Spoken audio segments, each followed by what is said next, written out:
Halo, apakah suara saya dapat didengar dengan baik, Bapak Ibu sekalian? Terdengar, Pak, Oke, terdengar. siap. Baik, maka saya buka saja acara ini ya, Bapak Ibu sekalian. Assalamualaikum warahmatullahi wabarakatuh. Shalom. Om Swastiastu, Namo Buddhaya, salam kebajikan, salam sejahtera bagi kita semua. Selamat pagi, Bapak Ibu, rekan-rekan sekalian. Selamat datang di webinar kita hari ini yang bertajuk Transforming GRC through the Three Lines Model, a Pathway to Enhance Oversight and Control. Webinar ini diselenggarakan melalui kerjasama antara The Indonesia Internal Audit Community atau dikenal dengan IIAC dengan Enterprise Risk Management Academy atau kita kenal dengan IRMA. Puji syukur kehadirat Tuhan Yang Maha Esa yang karena rahmat dan anugerahnya sehingga hari Rabu ini di hari yang cerah ini ya 13 November 2024 kita semua dapat bertemu bersama pada acara webinar ini dalam keadaan sehat walafiat. Perkenalkan, nama saya Hans Victor Sitepu. Saya biasa dipanggil Hans. Saya menjadi moderator pada acara webinar ini. Terima kasih kepada Bapak Ibu rekan-rekan sekalian yang berkenan untuk hadir dan mengikuti acara webinar ini. Baik, Governance, Risk and Control atau yang sering kita kenal dengan GRC merupakan salah satu fungsi yang sangat penting bagi banyak organisasi. Peran GRC pada perusahaan adalah menghasilkan implementasi tata kelola yang baik, risiko yang terjaga, serta kepatuhan dalam menjalankan proses bisnisnya. Mengingat pentingnya ketiga hal tersebut, sangatlah wajar jika konsep GRC ini diharapkan dapat diterapkan secara optimal oleh setiap organisasi. Namun kenyataannya tidak seindah teorinya. Masih banyak organisasi yang belum memiliki pemahaman dan penerapan GRC yang memadai dalam prakteknya. Oleh karena itu dibutuhkan suatu pengungkit penting yang kita sebut dengan Three Lines Model yang menjadi sebuah upaya signifikan untuk meningkatkan pengawasan dan pengendalian. Yang dengannya maka GRC akan dapat diterapkan secara optimal pada masing-masing organisasi. Bapak Ibu rekan-rekan sekalian, webinar kita hari ini akan menghadirkan pembicara dan pemateri yang luar biasa. Kita telah mengundang Bapak Alvin Novalino, SE, GRCP, GRCA, IDPD, IEEP untuk memberikan kata sambutan selaku perwakilan dari IAC. Bapak Aldi Ardilo selaku Executive Director of Enterprise Risk Management Academy IRMA untuk memberikan welcoming speech, serta Bapak Fajar Probesiono sebagai pemateri utama pada webinar kita kali ini. Nah, demi memudahkan Bapak Ibu rekan-rekan sekalian dalam mengikuti acara webinar kita kali ini, maka berikut saya sampaikan susunan acaranya ya Bapak Ibu. Pertama adalah registrasi peserta dan cek teknis yang tadi telah dilakukan oleh operator dan panitia sebelum pembukaan ini. Lalu kemudian pembukaan oleh moderator yang saat ini sedang berlangsung. Lalu kemudian penyampaian kata sambutan oleh perwakilan dari IAC yang dalam hal ini diberikan oleh Bapak Alvin Novalini. Selanjutnya kita akan mendengarkan welcoming speech yang akan disampaikan oleh Bapak Aldi Ardilo. Lalu terakhir adalah sesi utama, ya. Maaf sebelum terakhir ya. Ada sesi utama itu pemaparan materi yang akan dilakukan oleh Bapak Fajar Proboseno. Nah, di sini ada hal yang penting Bapak Ibu ya. Selama penyampaian materi dilakukan, kita akan memberikan kesempatan ya, kepada seluruh peserta untuk menyampaikan pertanyaan melalui chatroom. Sehingga flow pertanyaannya bisa selama pemateri menyampaikan materi. Mengingat apa? Karena keterbatasan waktu, maka nanti pada saat pemaparan materi utama selesai dilakukan, agenda utamanya adalah sesi tanya jawab yang di situ akan dilakukan oleh 3 sampai 5 orang ya, yang pertanyaannya telah kami pilih sebagai pertanyaan terbaik. Nanti 3 sampai 5 orang tersebut akan kita bacakan orangnya dan silahkan untuk membacakan pertanyaannya. Lalu kemudian sekaligus dijawab langsung oleh pemateri kita. Nanti kemudian juga akan ada pemberian buku ya dari salah satu penulis buku kita yang Bapak Ibu mungkin sudah tidak asing ya, Pak Yohanes Enho, saudara saya ini dari Medan ini. Beliau akan menyumbangkan beberapa buku bagi penanya terbaik, Bapak Ibu. Dan juga kemudian untuk di akhir acara nanti ya, penyampaian kesimpulan oleh saya sebagai moderator sekaligus untuk menutup acara webinar ini. Namun jangan lupa nanti setelah acara selesai akan ada kuesioner ya Bapak Ibu yang bisa Bapak Ibu isi. Dan di dalam kuesioner tersebut tidak terlalu banyak pertanyaannya, silakan mungkin diisi antara 3 sampai 5 menit saja waktunya. Diharapkan Bapak Ibu semua bisa mengisi kuesioner tersebut karena itu merupakan salah satu persyaratan untuk mendapatkan sertifikat acara ini. Baik, sebagai agenda pertama, ya, mari kita dengarkan kata sambutan dari Bapak Alvin Novalino selaku perwakilan dari IIAC. Waktu dan tempat dan kesempatan kami persilahkan kepada Pak Alvin. Silakan Pak.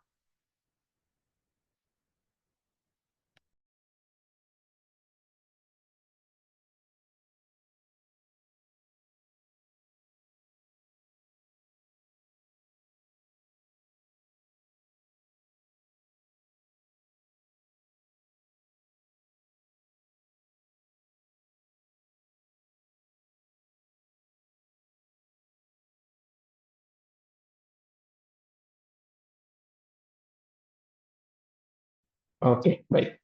Terima kasih, Pak Hans. Assalamualaikum warahmatullahi wabarakatuh. Selamat pagi, salam sejahtera. Suara saya sudah kedengaran ya, Pak ya? Oke, sip. Jadi, terima kasih banyak. Pagi ini saya diminta untuk mewakili IIAC mengucapkan terima kasih banyak partisipasinya kepada Bapak Ibu. Luar biasa sekali. Saya diinfokan oleh teman-teman panitia bahwa hari ini, pagi ini, ada lebih dari 350 registered participants. Yang mana kemarin kita cuma promosikan event ini dalam waktu 4 hari. So I'd like to extend special thanks to our committee for this achievement ya, for in this webinar. Ini sangat luar biasa sekali pencapaian teman-teman panitia. Nah, pagi ini kita IIAC berkolaborasi dengan IRMA ya, IRMA, Enterprise Risk Management yang berbasis di Singapura. Yang memang punya semangat yang sama nih dengan kita IIAC dan rekan-rekan semua, yakni bagaimana kita bisa mengembangkan dunia GRC. Tentu hal ini jadi langkah strategis untuk IAC, karena sekarang kita tidak hanya berkolaborasi di level nasional, namun juga bisa masuk ke dunia internasional. Untuk itu, kedepannya kami juga siap untuk berkolaborasi dengan Bapak Ibu kedepannya untuk memajukan dunia GRC bersama. Bagi hari ini, seperti yang tadi disampaikan oleh Pak Hans selaku moderator, akan ada pembicara yang menarik sekali. Beliau juga merupakan mentor saya di dunia GRC, yakni Pak Fajar Probuseno. Dan kami sangat berharap Bapak Ibu bisa berpartisipasi aktif dan mendapatkan banyak insight dari webinar pada pagi hari ini. Mungkin sekian yang bisa saya bisa sampaikan. Saya mohon maaf jika ada kekurangan dari acara ini dan semoga bermanfaat untuk kita bersama. Terima kasih, saya sampaikan kembali ke moderator. Assalamualaikum warahmatullahi wabarakatuh.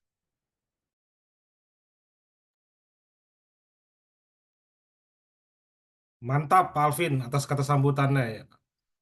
Benar sekali ya Pak bahwa GRC ini memang sangat penting untuk diterapkan oleh setiap organisasi di negara ini ya Pak, dan kita akan terus support ya Pak, support untuk menyebarluaskan semangat ini demi menyongsong Indonesia Emas ya Pak ya 2045. Mantap. Baik, selanjutnya kita akan mendengarkan bersama welcoming speech yang akan disampaikan oleh Bapak Aldi Ardilo selaku Executive Director dari IRMA. Waktu dan kesempatan kami persilahkan kepada Pak Aldi. Silakan Pak. Okay, thank you, Pak Hans. Good morning, everyone. My name is Aldi from IRMA here in Singapore. I hope everybody doesn't mind that I'm going to use English to deliver this welcoming speech as I'll be speaking on behalf of IRMA. I'm truly delighted to welcome each and every one of you to today's webinar. It's a significant moment, a collaborative effort between the Indonesian Internal Audit community in Indonesia and IRMA, the Enterprise Risk Management Academy here in Singapore. So this event isn't just a standalone webinar, it's actually a part of an exciting journey to the Road to Risk Beyond 2024, the International Conference on ERM, coming up this early December, particularly on the 5th and on the 6th of December. And the shared theme for the conference itself is Sustainable Symphony, Codes of Change. It reflects a powerful idea that meaningful sustainable change is only possible when all elements, like the instruments of a symphony, are harmonized. So each of us here today, with our shared commitment to governance, risk, and compliance, plays a unique role in creating that particular harmony. Meanwhile, our topic for today's webinar, Transforming GRC Through the Three Lines Model, a pathway to enhance oversight and control, speaks directly to this idea of balance and corporations. It's a framework that takes us beyond traditional siloed approaches and actually moves us toward a new vision for governance, one where management, internal oversight, and the governance itself all work together, united by a shared goal of organizational resilience and integrity. And in today's complex, interconnected world where risks are evolving faster than ever, this alignment is not just a best practice, it's already become a necessity. And since it is the IIAC, I believe that many of you are internal auditors or going to work as an auditor or have already worked as the third line in your organizations. As internal auditors, you are absolutely vital to these transformations. The work you do doesn't just ensuring compliance, right? I'm going to repeat myself. The work that you do doesn't just ensuring compliance. It actually builds a foundation of trust. It actually builds a foundation of accountability across the organizations. And today we are incredibly fortunate to have with us a true expert in this field, Mr. Fajar Prabowo, CEO of Risk Solutions, member of Indonesian Financial Group. He's a master trainer at CRMS Indonesia. He's also our master trainer here in IRMA. We've been conducting several trainings in several countries together with Pak Fajar, right? And Mr. Prabowo's experience and insights will definitely guide us reimagining the role of internal audit, not just as a function, but as a strategic pillar of resilience and a strategic pillar of growth. He will help us see how can we all leverage the three lines model to drive transformations within organizations, enhancing oversight, strengthening control, and ultimately positioning ourselves as champions of value-driven governance. So thank you all for being here today and for your dedication to enhancing GRC practices within your organizations. I hope you will find the discussions we're going to have valuable and engaging as we collectively work toward the future where risk management and internal audit are not just compliance focused, but integral to strategic growth and sustainability. Right, so let's dive in, let's be inspired, and let's work toward the future we all know is possible. Thank you very much, and over to you, Pak Hans.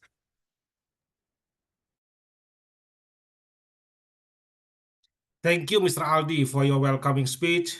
We also agree, Pak, that it is very important for every organization to be able to implement the three-line model supported by every component in the organization in order to implement a strong GRC principle.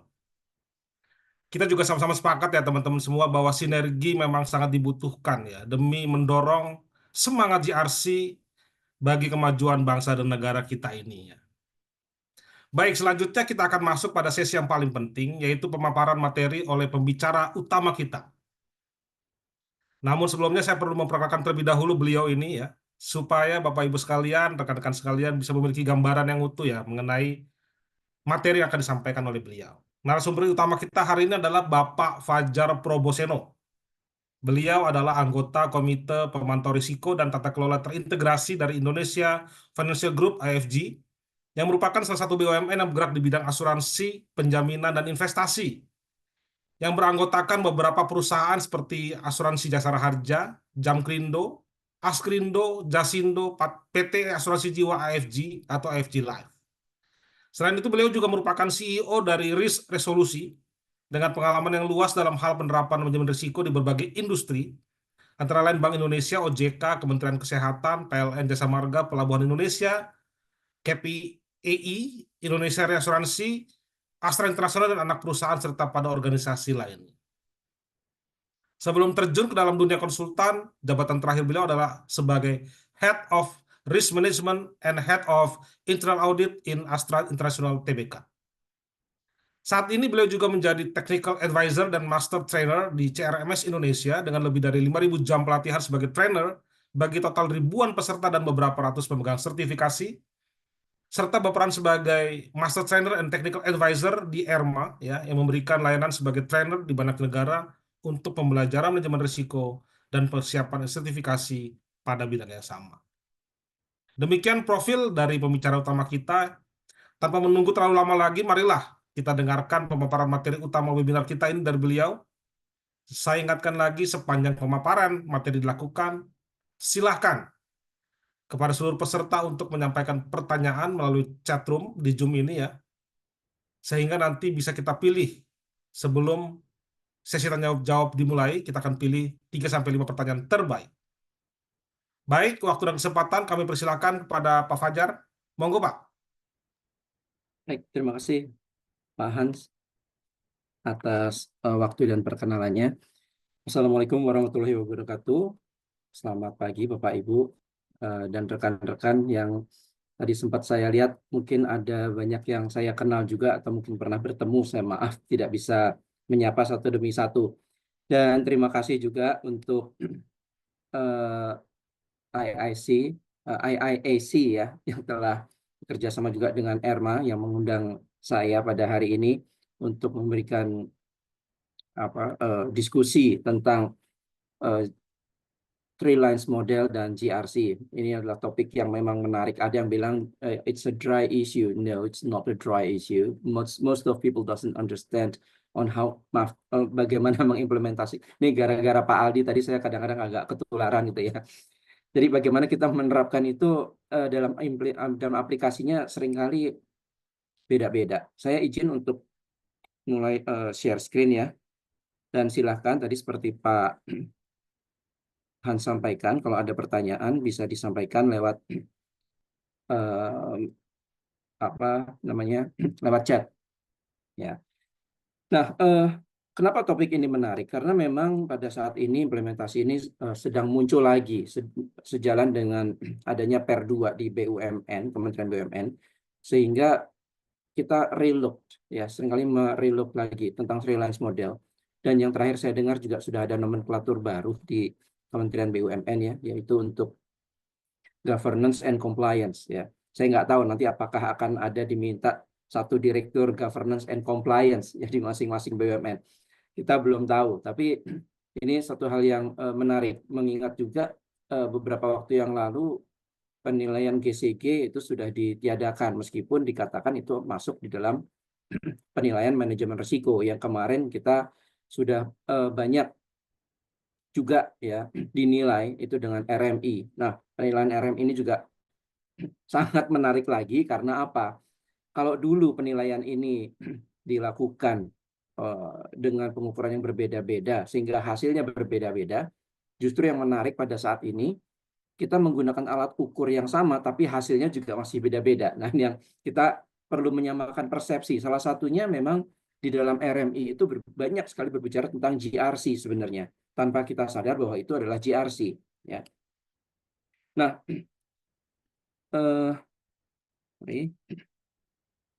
ini sedikit perkenalan ya, untuk memperkenalkan siapa saya. Tadi sudah dibacakan oleh Pak Hans, tapi sedikit aja saya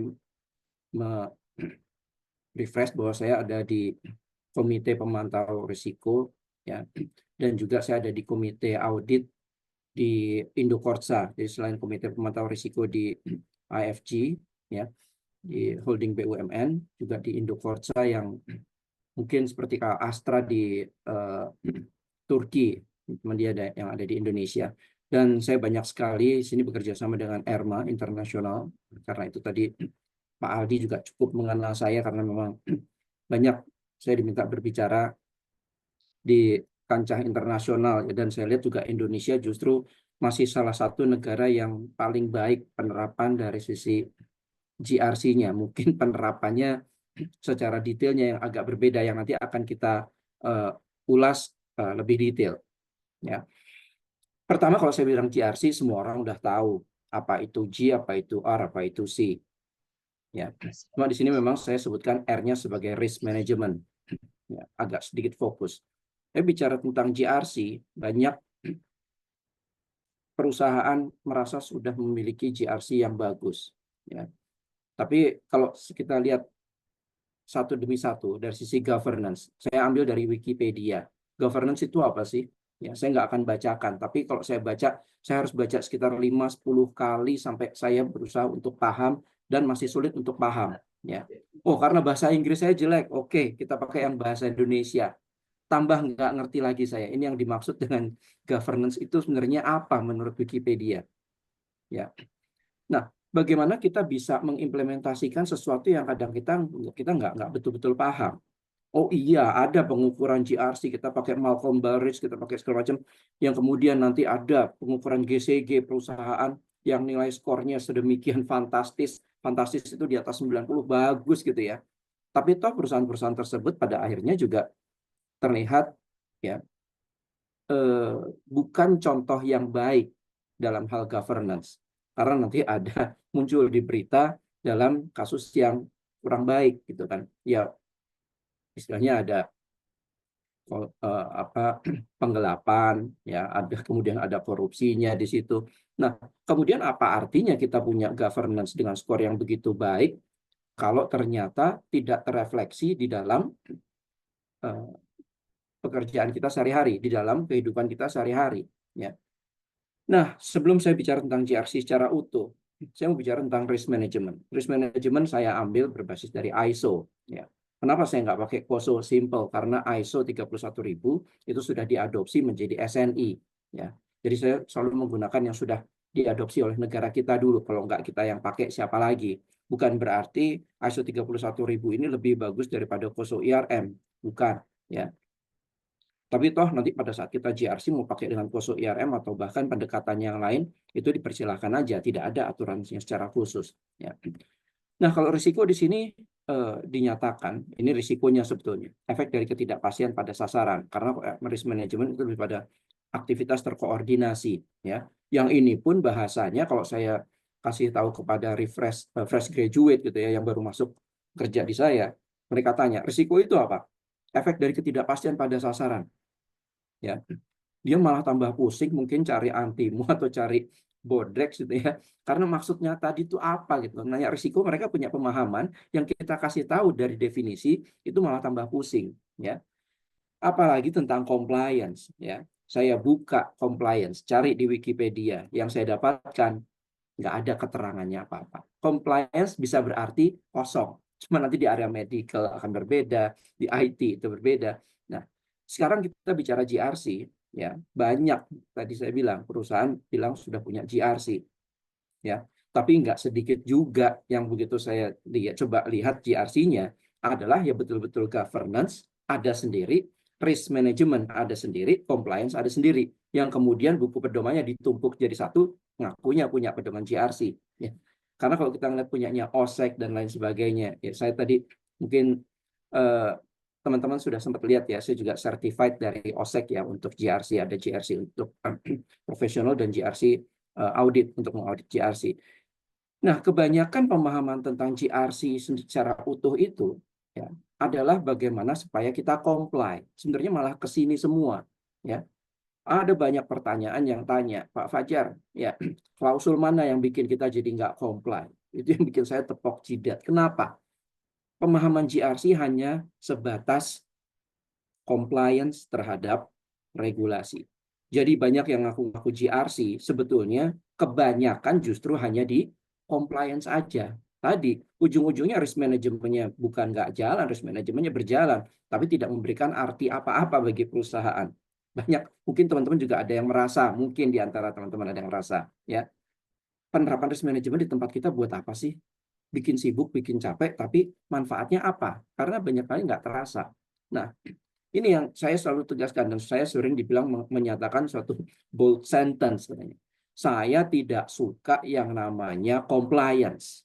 Ya, loh, sebagai orang yang profesional di bidang GRC, ya, Kenapa bisa bilang begitu? Ya. Karena ibaratnya begini, compliance itu hanya pemenuhan antara 0 dengan 1 gitu ya. Itu nggak ada hampir terpenuhi, tinggal dikirim Pak, itu namanya belum comply. Seringkali itu ya. Wah, udah kok cuma tinggal kirim aja. Itu namanya belum comply. Compliance itu mudah sebetulnya, ya. Tapi nanti kalau kita lihat lebih jauh lagi, kalau ada divisi compliance, ada departemen compliance, apakah semua pemenuhan kepatuhan itu ada di mereka? Enggak kan, itu kan di departemen dan di direktorat masing-masing. Nah, bagaimana hubungannya dengan departemen dan direktorat compliance? Tugasnya apa? Ya memastikan antara 0 dan 1 ini aja sebenarnya. Karena pelaksanaan detailnya ada di pelaksana. Ya. Nah, yang paling sering saya tanyakan, saya ibaratkan begini, kalau teman-teman mungkin pernah naik motor atau ngeliat orang naik motor, punya teman yang lain naik motor, kita tanya, ya, kenapa pakai helm? Ya. Kalau jawabannya sesimpel supaya tidak ditilang, itu artinya compliance. Ya. Artinya perusahaan kita sendiri, saya paling nggak suka membantu perusahaan yang minta bantu untuk compliance. Pak, tolong bantu kita untuk PR2. Pak, bantu kita untuk pemenuhan PUJK 44. Ya, saya akan terus terang akan bilang, jangan dengan saya lah. Itu dengan yang lain aja bisa, Anda sendiri aja bisa kok. Karena apa? Ya, karena saya lebih ingin penerapan manajemen risiko sesuai dengan kebutuhan yang memberikan benefit pada perusahaan, ya, yang sejalan dengan aturan atau regulasi. Jangan dibalik. Karena kalau hanya pemenuhan dari regulasi, ini sama sekali kita nggak dapetin apa-apa. Dan ini yang seringkali terjadi. Ya.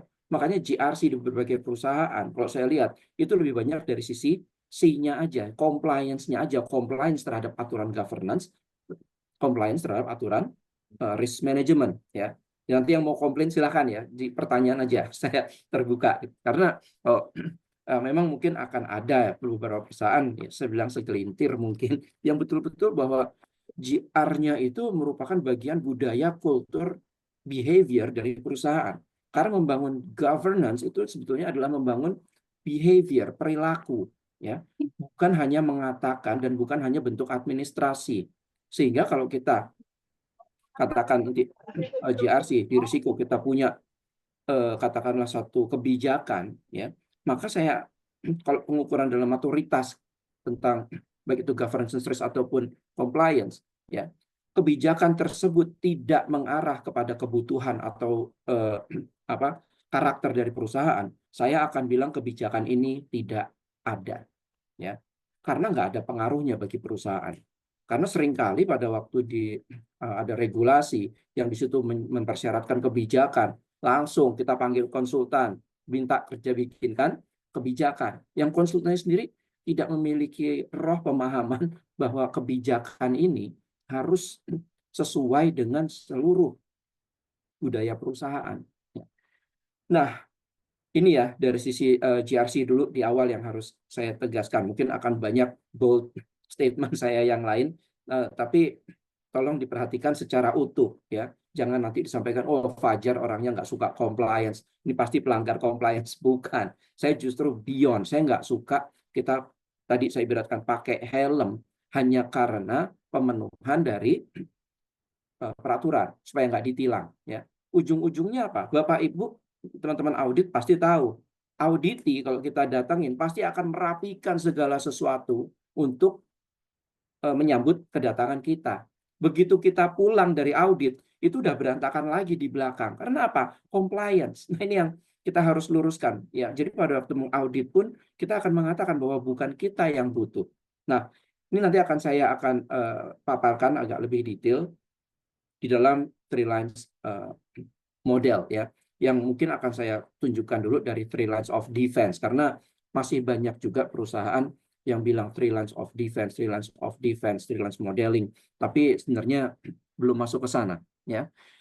Nah, sebelum masuk ke dalam 3 lines modeling ya, kita harus tahu corporate performance management processing model ya.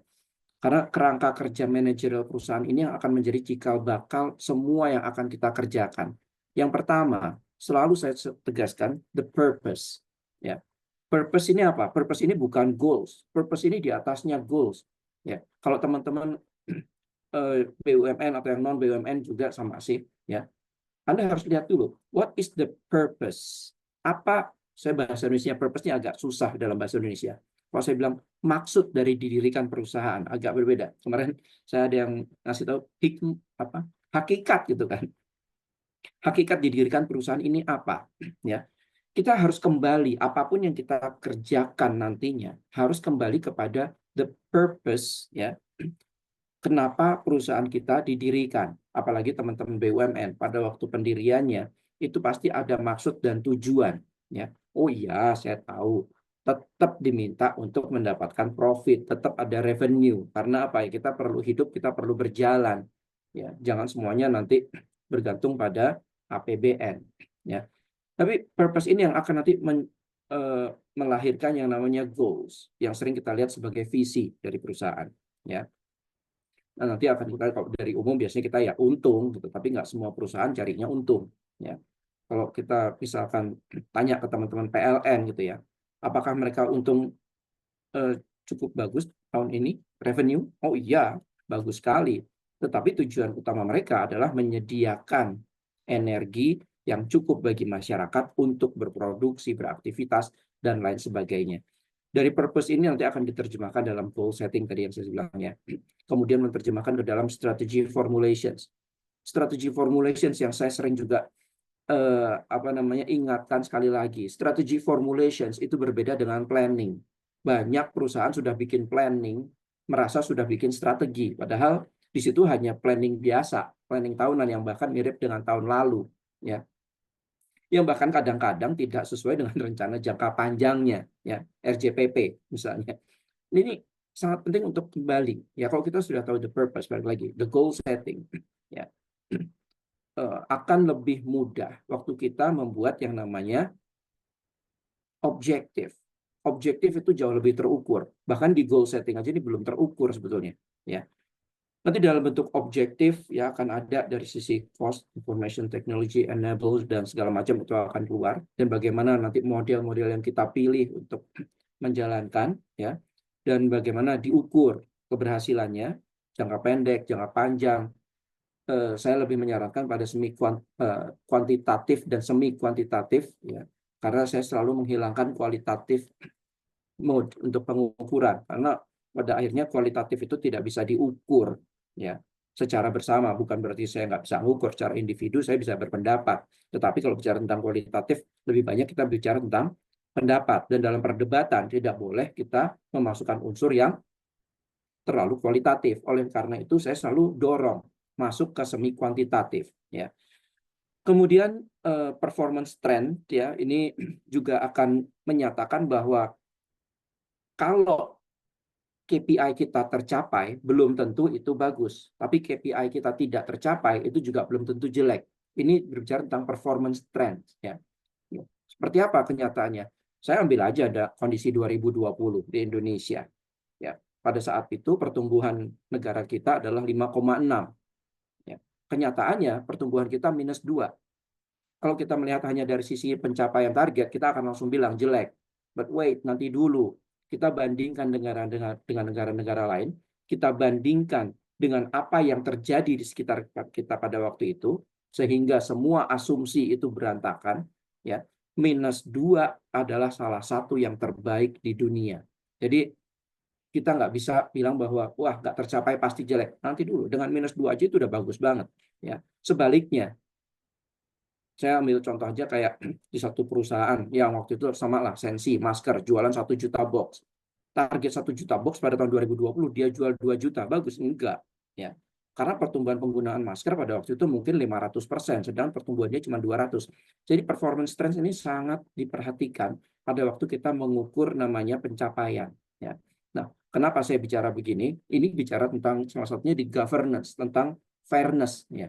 Kadang-kadang kita sudah merasa bahwa kita bekerja dengan keras, tapi kok tidak diakui, ya. Kondisi di luar seperti apa? Kadang-kadang kita cuma tidur-tidur aja, tapi mungkin katakanlah ya sales mencapai target melebihi dari ekspektasi. Buat saya itu menjadi tidak fair bagi perusahaan, bagi Anda, dan bagi semuanya. Sehingga betul-betul harus dilihat sampai kedalaman di sana, ya. Kemudian dari sisi people-nya, ya. People ini salah satu faktor kunci yang menentukan satu perusahaan itu bagus atau enggak, termasuk dalam GRC. Ya. Kalau Anda mendapatkan orang yang jelek. Makanya pemilihan orang itu selalu pada rekrutmen, ya. Karena Anda dapat orang jelek itu akan menjadi liabilities selama 20 tahun. Salah nggak perusahaan menganggap kita sebagai beban? Ya enggak, karena perform juga enggak. Kadang-kadang kita langsung menyalahkan perusahaan, wah kita dianggapnya sebagai beban oleh perusahaan. Ya memang iya kalau kita nggak perform gitu kan. Tapi kalau yang bagus, itu akan menjadi aset paling lama 5 tahun. Kenapa? Dia akan direkrut oleh perusahaan yang lain. Ya. Itu banyak juga terjadi di sekitar kita. Teman-teman saya banyak yang kalau dari perusahaan ke perusahaan itu dia mencelok-mencelok itu kayaknya gampang banget. Kenapa? Ya karena dia menjadi aset di mana-mana. Nah ini ya. Yang paling utama yang saya harus ingatkan adalah kita kembali kepada purpose. Bukan hanya purpose dari perusahaan, korporasi, organisasi, juga purpose ya dari individu. Kenapa kita ada di situ? Ya. Nah, kemudian dari sana ya baru kita coba lihat. Beberapa waktu lalu saya diminta oleh Bank Indonesia untuk berdiskusi untuk menerapkan risk governance. Mereka waktu itu diskusinya antara risk governance dan governance risk. Saya kembalikan dulu antara risk governance dengan risk management. Ya, risk governance adalah tata kelola risiko, sedangkan risk management adalah pengelolaan risiko. Ini kalau dalam bahasa Indonesia saya terjemahkan seperti ini. Ya, saya yakin semua di sini sudah pernah dengar, tapi saya nggak begitu yakin Anda betul-betul tahu bagaimana membedakan tata kelola risiko dengan pengelolaan risiko di dalam implementasi. Karena apa? Dua-duanya seringkali kecampur-campur dan sometimes it's no issue, sometimes itu nggak ada masalah. Cuma kalau di sini sekarang kita lihat bahwa tata kelola risiko itu akan mencakup pengelolaan risiko sebetulnya. Kalau kita bicara tentang tata kelola, itu selalu broad issue. Selalu dalam tata kelola segala sesuatu itu ada tata kelolanya, ya. Meskipun itu bicara tentang tata kelola itu sendiri. Oleh itu governance itu ada aturan-aturannya, itu kan governance untuk governance. Cuma kita nggak bicara governance karena kayaknya bahasanya jadi agak kaku, tapi sebetulnya ada. Sama kayak kita bicara tentang tata kelola risiko, tata kelola compliance, semuanya ada. Nah, di sini yang tadi saya sebutkan, saya akan mengambil dua pedoman yang paling populer, ya, yaitu ISO 31000 untuk pengelolaan risiko dan Three Lines Model ya sebagai tata kelola risiko, ya. Dan memang ini dinyatakan sebagai tata kelola risiko, meskipun sebenarnya kalau kita lihat di awal di Three Lines of Defense ini tidak berbicara hanya tentang risk, ya. Tapi karena semuanya sudah berbasis risk, jadi kayaknya IIA membawa ini dalam area yang lebih tinggi. Ya, dia nempel di risk karena risk juga menempel di semua area. Ya. Nah, kalau di ISO 31000 ya, yang kita lihat itu ada 3, nggak usah detailkan lah sini. Ada prinsip, kerangka kerja, dan proses.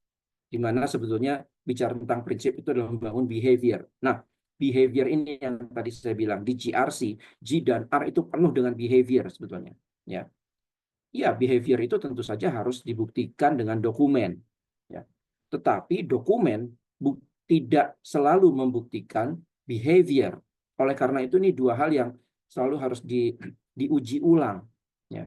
Nah, salah satu contohnya bagaimana saya bisa menguji, karena saya lakukan juga untuk RMI, pengukuran maturitas manajemen risiko, dan mungkin beberapa teman yang dulu di internal audit dan risk management di Astra, mungkin ada yang ingat juga ya teman-teman di Astra, bahwa dulu kami pun membuat risk maturity sendiri, ya, karena di luar terlalu banyak dan terlalu kompleks, belum terlalu banyak sih waktu itu ya.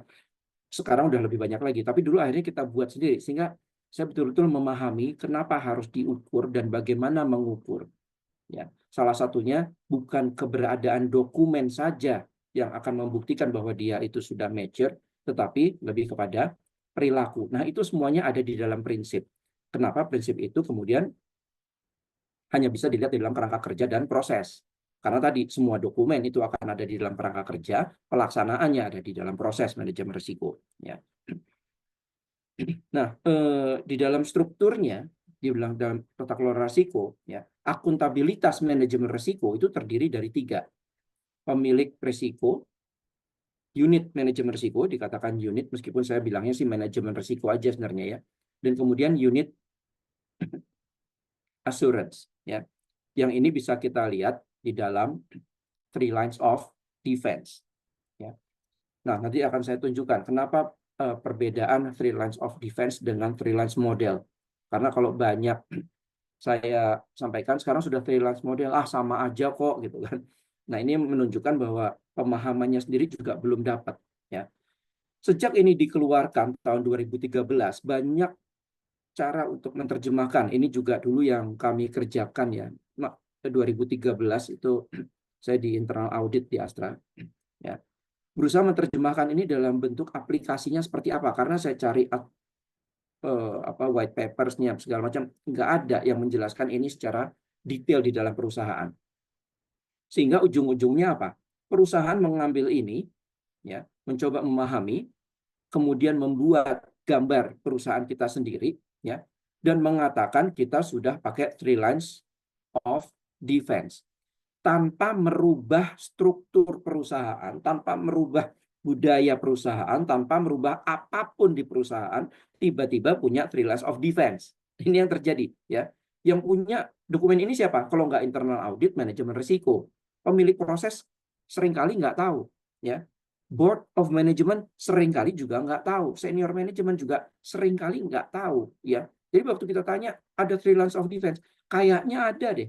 Ya, tapi mereka nggak tahu, padahal mereka adalah pelaksana di dalam situ. Ya, di mana first line itu adalah manajemen control. Ini di era 3 lines of defense dulu ya. Karena apa ya? Mereka pemilik proses, kontrol itu ada di sana. Ya, jadi ukuran internal control itu ada di sana. Sebenarnya internal control itu sendiri ya semuanya ini 3 lines model 3 lines of defense ini adalah sebagai bagian dari internal control. Ya. Bahkan ada yang bilang lagi, ada 4th line of defense, external audit, ada 5th line of defense, regulator. Saya bilang nggak ada dalam literaturnya itu 4th atau 5th. Bicara tentang 3 lines defense, itu bicara tentang internal perusahaan. Sehingga kalau yang di eksternal itu hanya di luar aja ya, sudah. Tapi bukan 4th, bukan 5th lines of defense. Ya. Jadi menurut saya jangan dicampur adukan, dimasuk-masukkan gitu ya. Boleh-boleh aja sih sebagai bagian dari pengawasan. Tapi jangan dulu. Ya, nah di second line of defense di sini, ya di dalam 3 lines of defense itu ada semua fungsi-fungsi utama yang terlihat di sini masuk. Ya, ada financial control, security dan lain sebagainya. Ya. Yang seringkali ya dulu mereka sendiri juga nggak tahu. Ya, orang financial nggak tahu, orang quality management juga nggak tahu, ya, yang compliance juga kadang-kadang nggak tahu adanya 3 lines of defense ini. Ya. Nah, kemudian 3rd line of defense yang hanya dikatakan di sini internal audit, sehingga internal audit lebih pada menekankan ini pada charter yang sudah ada dan coba menempelkan 3 lines model ini pada bentuk perusahaan yang sudah ada, bukan sebaliknya. Seharusnya kan dibaliknya. Kalau kita mau mengikuti 3 lines of defense pada waktu itu, maka mungkin struktur perusahaan yang akan dirubah, charternya mungkin akan berubah, mungkin akan dibuatkan charter untuk manajemen risiko, ya. Nah di sini, ya, yang kemudian kita melihat perkembangannya, ya, 3 lines model, di mana saya mungkin bercerita sedikit, ya, governing body. Governing body itu siapa? Kalau di Indonesia ini sudah jelas ada 2, yaitu ada direksi dan komisaris. Sedangkan governing body kalau di single tiers ya cukup disebut sebagai directors. Ya, di mana ada rules-nya, integrity, leadership, and transparency, itu jelas. Nanti itu sudah bicara tentang GRC juga ya. Di mana kemudian ada first line yang mengerjakan apapun dari strategi menjadi operasional, ya, dari planning menjadi diwujudkan ke reality. Ya. Di situ menyediakan produk atau jasa kepada klien dengan mengelola resiko. Kalau kita baca mentah begini aja, berarti lini pertama itu adalah area produksi, sales, ya, mungkin sedikit legal karena berhubungan dengan klien, dan semua yang berhubungan dengan klien secara langsung, mungkin marketing, ya, mungkin juga apa namanya after sales, ya. Tetapi di sini berarti orang IT, orang keuangan dan lain sebagainya bukanlah lini pertama karena mereka tidak menyediakan produk ataupun jasa kepada klien. Nah, ini yang akan saya tegaskan ulang. Klien di sini tidak dikatakan hanya klien perusahaan. Ya. Artinya, klien di sini adalah semua entitas yang punya klien. Ya. IT di dalam perusahaan kita punya klien nggak? Punya. Siapa? Ya semua yang menggunakan sistem IT. Ya. HRD punya klien? Punya. Siapa? Semua yang ada di dalam perusahaan. Ya. Nanti saya akan pertegas ulang di sini. Ya, sekali lagi, saya punya beberapa bold statement yang kadang-kadang orang juga akan langsung bilang enggak juga, nggak masuk ke situ karena kelihatan seolah-olah bertentangan, padahal sebenarnya tidak. Ya. Nah, di sini ya manajemen jelas menyatakan bagaimana segala sesuatu pencapaian objektif hanya di lini pertama. Sehingga kalau ada apa-apa pasti lini pertama yang salah. Bagian produksi, bagian sales, ya pokoknya mereka adalah lini pertama. Jarang sekali ada IT yang menjadi sumber kesalahan karena kegagalan pendapatan gitu ya. Itu jarang. Legal itu biasanya nggak kena. Kayaknya apa? Kenapa jauh mereka? Ya. Nah, internal audit ya. Di sini di freelance model ya. Fungsinya sudah agak berbeda. Ini maaf agak mungkin waktu saya pindah dia fontnya jadi membesar ya. Tapi dia adalah independent and assurance and objective assurance ya. Dan yang paling susah kalau saya masuk di perusahaan terutama di BUMN ya, mereka internal audit kita ini kebanyakan tidak mau mengambil fungsi advisor. Oh, beberapa perusahaan sudah, ya, saya yakin sudah menjalankan. Tetapi banyak perusahaan lain, apalagi yang internal auditnya cairnya gitu ya, adalah orang internal audit yang sudah lama, yang kadang-kadang kolot. Tidak, kita tidak akan memberikan fungsi advice. Fungsi advice hanya akan kita berikan kalau tidak ada divisi manajemen risiko. Sehingga fungsi advice ini digeser ke manajemen risiko. Tapi di sini tidak dikatakan bahwa fungsi advice itu kalau risk management tidak ada. Ya. Nah, fungsi ini kalau dulu di Three Lines of Defense dia berjalan untuk apa? Memeriksa lini pertama, ya, memastikan lini pertama menjalankan semua SOP. Ya. Saya maaf kalau saya bilang kacamata kuda, pokoknya ikutin SOP, nggak sesuai SOP salah, ya, nggak sesuai dengan regulasi salah, ya. Oleh karena itu, apalagi ini internal audit kalau dapat KPI, KPI-nya apa? Finding. Saya paling agak deg-degan juga.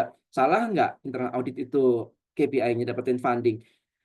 Bayangkan kalau auditi kita sudah bekerja dengan benar, dengan baik, lurus, semuanya sudah oke. Sedangkan KPI dari internal audit adalah finding, maka akan dicari sebisanya supaya KPI terpenuhi. Ya. Tapi ini zaman dulu, sekarang udah enggak. Karena kita kan sudah bergeser ke Three Lines model, di mana sekarang ada fungsi advisor. Ya. Sehingga kalau ada SOP tidak dijalankan, findingnya begitu ya. Kalau dulu sih gampang itu namanya rekomendasi, jalankan sesuai SOP. Wah, kalau saya bilang, saya getok nih anak buah saya misalnya, ya findingnya SOP nggak jalan, ya rekomendasi jalankan SOP, ya tukang becak juga bisa. Maaf ini analogi aja, bukan jangan ini. Maksudnya nggak perlu jadi auditor yang handal, kita harus cari tahu dulu kenapa nggak bisanya. Apakah jangan-jangan memang capability-nya yang kurang, atau jangan-jangan sosialisasinya belum dilakukan. Jangan-jangan memang SOP ini tidak bisa dijalankan di area ini karena SOP itu sifatnya sangat generik. Kita harus lihat itu ya, karena kita harus tahu loh tujuan kita dengan tujuan auditi sama yang paling bawah ya. Related to the achievement of objective. Kita sama-sama mau mencapai tujuan. Kadang-kadang audit itu nggak menjalankan bukan karena mereka dengan tujuan niat jelek, fraud, dan segala macam. Enggak. Seringkali justru bagaimana supaya objektif itu tercapai dan mereka lakukan. Jadi fungsi advice ini betul-betul harus berbeda di Three Lines model. Karena kalau di sini fungsinya nggak ada dan fungsinya hanya untuk temuan, ingat, begitu RBIA, Risk Based Internal Audit, kita membuat audit planning berdasarkan dari risiko. Nah, ini masuk. Ya. Karena kalau dulu nggak ada risiko, itu seringkali ada perbedaan pendapat kan. Wah, ini harus prioritas, yang ini less priority. Dari mana? Ya. Itu bisa perdebatan panjang antara auditor dengan auditor. Itu di mana-mana saya juga lakukan. Ya, sama. Apalagi kalau auditnya udah senior, sudah 30 tahun bekerja, ya jadi GM. Waduh, itu tantangan terberat ya. Apalagi teman-teman tim saya gitu masih junior baru 2 tahun di internal audit. Ya udah, ya kita harus menyamakan persepsi. Nah, di sini ya risk management menjadi penengah sebetulnya. Ya, penengahnya di mana? Di sini dia menyediakan alat ukur mana yang dibilang high, medium, low, high, very high, 1, 2, 3, 4, 5, dan lain sebagainya. Ya, itu kenapa kalau dulu kita kenal dengan CSA, ada control self assessment yang kita minta auditi untuk mengisi. Sekarang CSA ini harus berbasis risiko supaya apa? Kita bisa melihat prioritas yang tinggi itu yang di mana, ya. Jadinya RCSA tadi. Nah, bahan RCSA ini kalau internal audit saat ini belum bergeser menjadi betul-betul RBIA, mereka akan membuat audit planning berdasarkan risiko tertinggi, tetapi yang dicari tetap temuan. Nah, ini yang jadi masalah. Karena auditi jadi takut di audit. Begitu mereka takut di audit, angka risikonya dibikin agak rendah, dikecilin. Dikecilin kenapa? Ya, kadifnya bilang dikecilin aja gitu kan. Supaya apa? Nanti di audit loh kalau kamu tinggi-tinggi, di audit berarti cari temuan. Ini yang harus disamakan persepsi. Ya. Nah, kalau begitu di sini ya mulai berbeda dengan di three lines of defense. Terlihat bahwa manajemen risiko itu berada di bawah satu manajemen. Ya. Kalau mau lebih detail lagi, ini akan diperbankan sudah berjalan, di beberapa BUMN juga sudah berjalan. Ini yang dikenal dengan 4Eyes Principles. Ya. Tapi 4Eyes Principle ini bukan hanya yang mengecek dan membuat, bukan begitu ya. 4Eyes Principle adalah bahwa setiap kegiatan yang dilakukan oleh lini pertama itu sudah mendapatkan challenge. Jadi second line itu ada expertise yang mensupport ya segala hal yang berbau risiko yang ada di lini pertama. Nah, jadi di sini hubungannya jadi makin kuat. Lini 1, 2, dan 3. Ya. Nah, tapi di sini kalau tadi saya bilang, kita tidak betul-betul secara menyeluruh mengkaji, mendalami pelaksanaan dari three lines of defense ataupun three lines model, kita cuma main ceplok, bilang sudah punya. Padahal implementasinya suka campur-campur. Kecampurnya di mana? Sekarang pertanyaan umum aja. Bapak Ibu silakan jawab dalam hati sendiri-sendiri ya, karena ini jumlah pesertanya ada banyak. Kalau lini pertama, katakanlah dia mengatakan risiko saya itu rendah. Ya. Sedangkan dari second line mengatakan tidak, risiko Anda tuh sedang agak tinggi malahan. Ya. Sekarang menurut Anda, nilai yang mana yang akan dipakai? Apakah lini pertama atau lini kedua? Kecenderungan yang saya dapat secara umum, lini kedua akan mengubah angkanya begitu saja dan kemudian melaporkan ini kepada manajemen. Hati-hati ya, karena sebetulnya pemilik risiko yang boleh menyatakan tingkat risikonya, karena dia akan bertanggung jawab terhadap mitigasinya, dia akan bertanggung jawab terhadap apa yang terjadi di sana. Itu adalah si pemilik risiko. Kalau misalnya second line tidak puas, silahkan ajak third line untuk menguji apakah memang risikonya itu sangat rendah. Ya, karena second line sendiri ini juga saya sering temukan suka masuk menjadi auditor perannya. Karena apa? Oh, risikonya tinggi, kontrolnya mana? Kita cek kontrolnya sampai ke dalam. Nanti dulu, second line tidak memiliki charter seperti yang dimiliki oleh internal audit. Oleh karena internal audit benar-benar harus agresif di sini dan komunikasinya itu dua arah. Dimana kalau komunikasi di first line itu satu arah, ya. Nah, yang kemudian saya tegaskan lagi bahwa second line di sini bukan hanya divisi manajemen risiko, bukan unit manajemen risiko. Expertise ini diperlukan dari segala bidang yang sebetulnya di three lines of defense itu juga sudah ada. Dari sisi keuangan, kalau kita bicara tentang risk based budgeting, satu project, budget penggunaannya, siapa yang paling tahu? Orang keuangan. Jadi di sini expertise-nya adalah orang keuangan yang paham betul tentang risiko dan mampu mengukur risiko keuangan. Orang hukum, ya, kemudian quality dan lain sebagainya yang memiliki segala sumber yang dipergunakan oleh seluruh entitas perusahaan. Itu masuk ke situ, ya.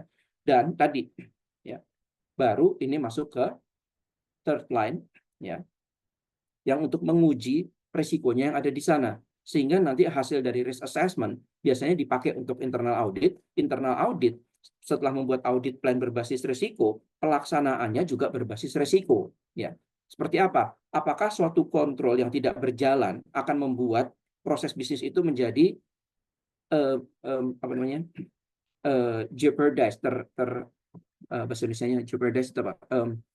Dalam apa sih bahasa Indonesianya jeopardize? Merusak, Pak. Terancam. Terancam. Ya, terancam pas. Ya. Oke. Apakah membuat jadi terancam gitu? Kalau ternyata auditi punya kontrol yang lain yang menjaga sehingga risikonya terjaga, ya sudah. Karena nanti internal audit tidak hanya melihat sesuatu yang salah saja, itu juga ya. Makanya nanti fungsinya kan berubah dari 3 lines, dari fungsi watchdog dia akan naik menjadi fungsi business partner, di mana business partner itu memberikan advice ya. Tapi saya ingatkan juga, advice ini bukanlah suatu keputusan yang harus persis dijalankan atau perintahnya terlalu detail dijalankan sehingga nanti bisa backfire. Oh iya, akhirnya akan jadi backfire ke internal audit, dan ini yang ditakutkan oleh internal audit pada waktu memberikan advice, justru advice-nya dikembalikan lagi ya. Nah, hal ini yang kemudian saya masuk ke dalam lini pertama lagi ya. Ya, sedikit bolak-balik. Saya kembali lagi. Kalau begitu, tadi saya sebutkan klien itu adalah semua yang memiliki pengelola risiko first line itu adalah semua yang memiliki klien. Ya. Sekarang saya tegaskan, apakah tadi sudah ya keuangan, orang IT jelas, HRD jelas. Sekarang saya tanya, apakah divisi manajemen risiko punya klien? Punya. Siapa? Pelaksana juga, pemilik proses. Ya. Sehingga apakah lini kedua juga bagian dari lini pertama? Iya. Dalam prosesnya dia menjalankan, membuat framework, dalam prosesnya dia membuat metodologi, ya, membuat suatu program dan lain sebagainya. Oh iya, dia adalah bagian dari lini pertama. Ya. Nah, yang sekarang tadi saya bilang mungkin agak bisa jadi banyak challenge, silakan aja ya. Internal audit, pada waktu dia mengaudit, ya, memberikan pelayanan nggak? Memberikan pelayanan untuk memberikan pemeriksaan, bukan mencari-cari kesalahan, tetapi memastikan bahwa auditi itu mencapai objektifnya, dia juga di situ adalah sebagai lini pertama yang melaksanakan dan memberikan pelayanan kepada auditi, ya. Oh, jangan bukan berarti dia nanti ada di 2 lini, enggak. Jadi di situ maksud saya, apakah manajemen risiko punya risiko? Iya, dia harus bikin risk register. Apakah internal audit punya risiko? Iya, dia punya risk register. Ya, ini untuk menjelaskan dulu bahwa segala proses yang ada di sini itu bukan berarti saya jadi ada 1,5, 2,5, enggak. Saya selalu akan menegaskan lini 1, lini 1, lini 2, lini 2, lini 3, lini 3. Cuma sebagai pelaksana pengawasan internal audit itu pasti ada di lini ketiga. Yes, ya. Tetapi untuk dirinya sendiri dia juga adalah lini pertama, ya. Itu kenapa lini kedua itu juga diaudit, yang mungkin nanti lewat yang namanya risk maturity assessment, ya. Nah, kemudian saya terjemahkan ini ya ke dalam bentuk Indonesian form, ya. Menjadi kira-kira usulan saya seperti ini biasanya. Oh ya, ada BOD holding, BOC holding, ya, yang nanti saya akan coba detailkan. Kenapa ada direktur holding, di atasnya ada BOD, karena yang di bawahnya itu bicara tentang manajemen. Bicara manajemen berarti direktur berbicara sebagai pimpinan dari direktorat, bukan sebagai satu kesatuan dari BOD. Sedangkan di BOC tidak ada komisaris, yang ada adalah satu kesatuan keputusan, ya. Nah, di Indonesia BOC ini memang terpisah. Saya gambarnya juga agak bingung sebenarnya, karena BOC ini melakukan pengawasan terhadap BOD, tetapi posisinya tidak di atas BOD. Jadi kalau saya mau gambar, terus terang saya jujur agak bingung gambarnya, karena pengawasannya dia juga ke samping, ya, bukan hanya ke bawah. Sedangkan ke bawah justru di Indonesia dia tidak membawahi audit internal, ya. Yang membawahi internal audit kalau di Indonesia, karena second dual tiers di Indonesia itu juga berbeda dengan dual tiers di negara lain. Unik yang di Indonesia ini, internal auditnya berada di bawahnya dirut biasanya. Itu karena kenapa direktur holding jadinya nembus dari sisi manajemen masuk ke kanan, ya. BOC hanya bisa berhubungan dengan internal audit lewat komite audit. Itu kenapa komite audit harus betul-betul tajam, keras, itu bukan fungsi yang cuma asal ada, ya. Karena fungsi BOC bisa mengawasi adalah lewat dari komite audit. Nah, ini adalah tata kelola di Kementerian BUMN yang saya sempat diminta dulu sebelum jadi Permen 2 bab 3 di Permen 5, ya, saya diminta untuk melakukan review. Dan ini salah satu yang saya berikan masukan untuk mengganti three lines of defense menjadi three lines model. Dan akhirnya itu disetujui, tetapi gambarnya nggak diganti. Jadi kalau melihat gambarnya ini masih gambar three lines of defense, tapi kata-kata yang sudah three lines model. Tetapi yang membedakan adalah lini 1 dan lini 2 betul-betul masih seolah-olah entitas yang terpisah. Sedangkan di three lines model sebenarnya semua ada di dalam satu kesatuan dengan pelaksanaan tugasnya masing-masing. Tapi lini kedua itu masuk di area eksekutif karena mereka bisa memberikan masukan atas suatu risiko.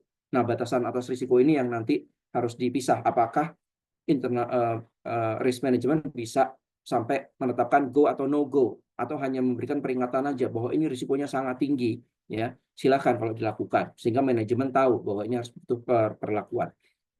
Nah, ini untuk perencanaan audit di three lines of defense yang ada di dalam Per 2 juga yang diterjemahkan ke dalam SK 6 dan 7, ya.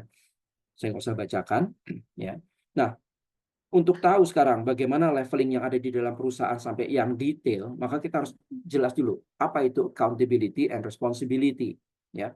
Kata-kata ini ada di semua tempat, di risiko ada, di governance ada, ya.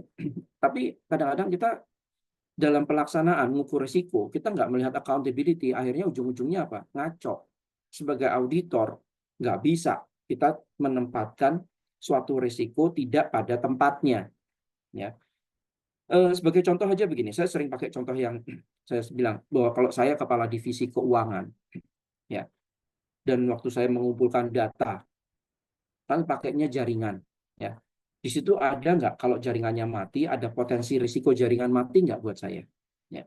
Nah, nih, ya, tanggung jawab dan akuntabilitas, ya, itu pada kewajiban dan pertanggungjawaban direksi dan eksekutif.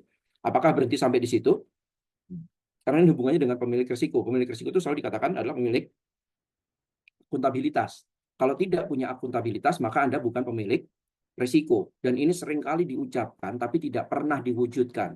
Ya, udah, saya yakin semua yang ada di sini tahu pemilik risiko itu siapa? Pemilik proses bisnis.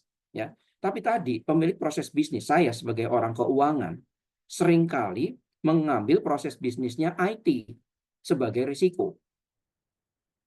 Iya kan? Kalau IT-nya mati, maka saya risiko jaringan mati. Loh, saya nggak punya akuntabilitas apa-apa di situ kok. Ya.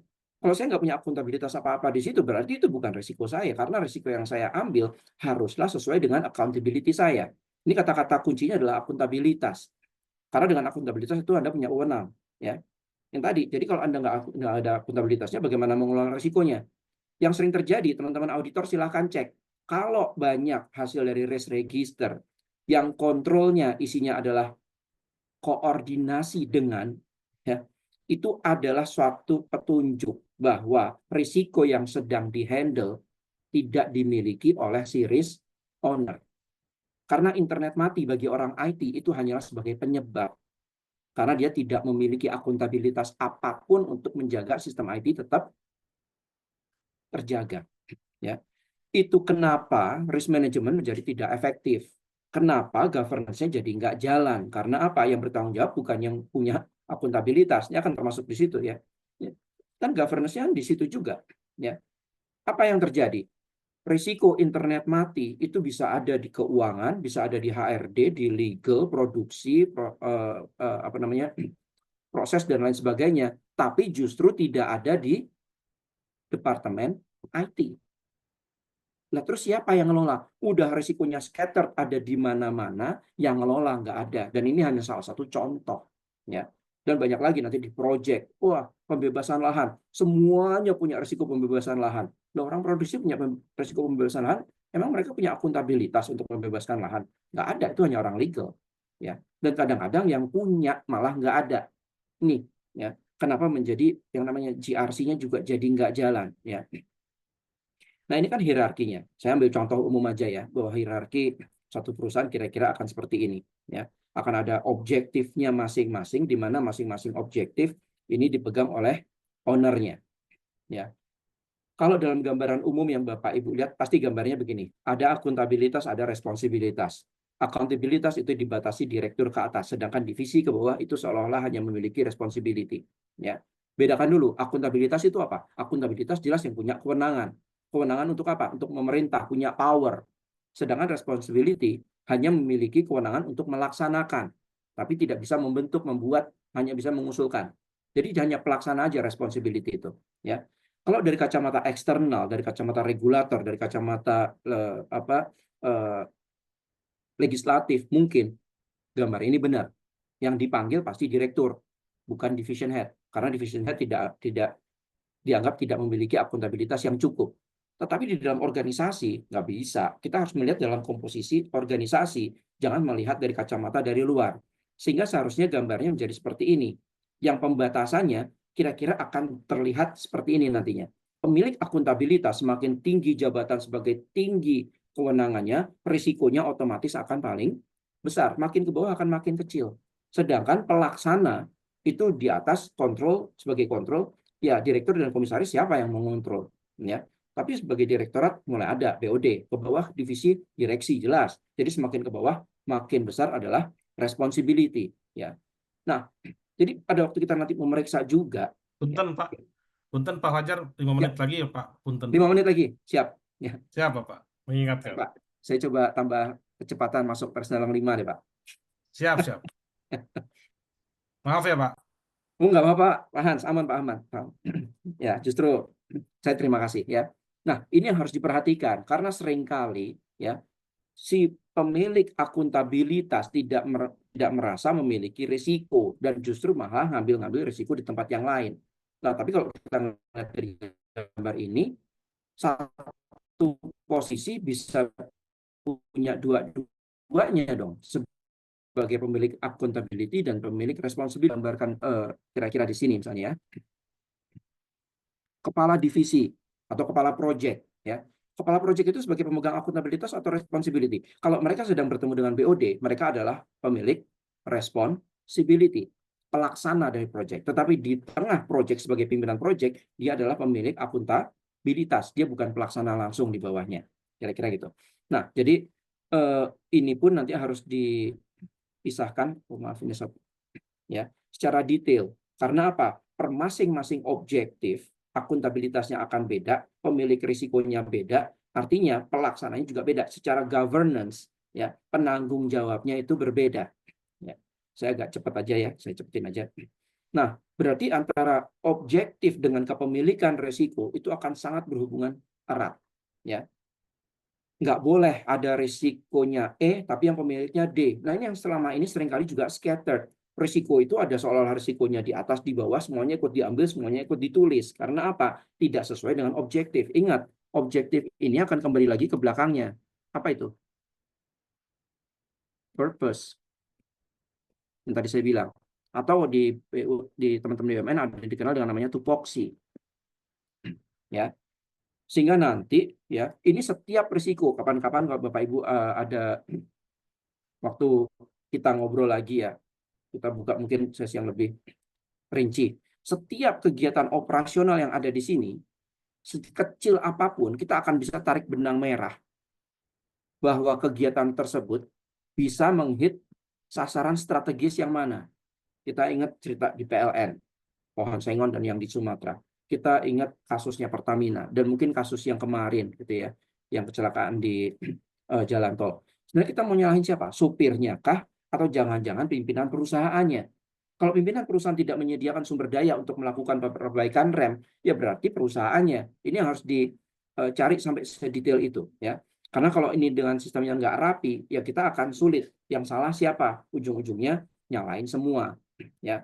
Tapi juga diingat bahwa meskipun objektif ini berbeda, masing-masing risiko juga berbeda, tetapi mereka tetap merupakan satu kesatuan. Objektif A hanya bisa dicapai kalau objektif E-nya tercapai.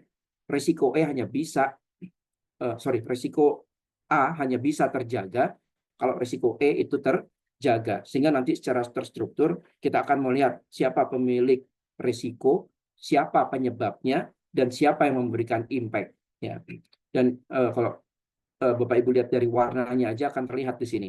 Karena seringkali kalau kita tidak memahami akuntabilitas, kita akan sering terkecoh di area ini. Ini sebenarnya risiko, penyebab, atau impact. Ya, karena memang semuanya ada di sini. Tapi kalau kita sudah menegaskan bahwa ini dalam area akuntabilitas, maka risiko ini bisa didefinisikan dengan jelas. Ya. Dan dari mana? Ini nanti kita akan luruskan di sini ya. Freelance model di dalam organisasi dengan manajemen risiko yang tadi saya sebutkan di depan. Ada prinsip. Ya, saya cepetin aja. Prinsip ini ada di mana? Prinsip ini ada di semua. Ya.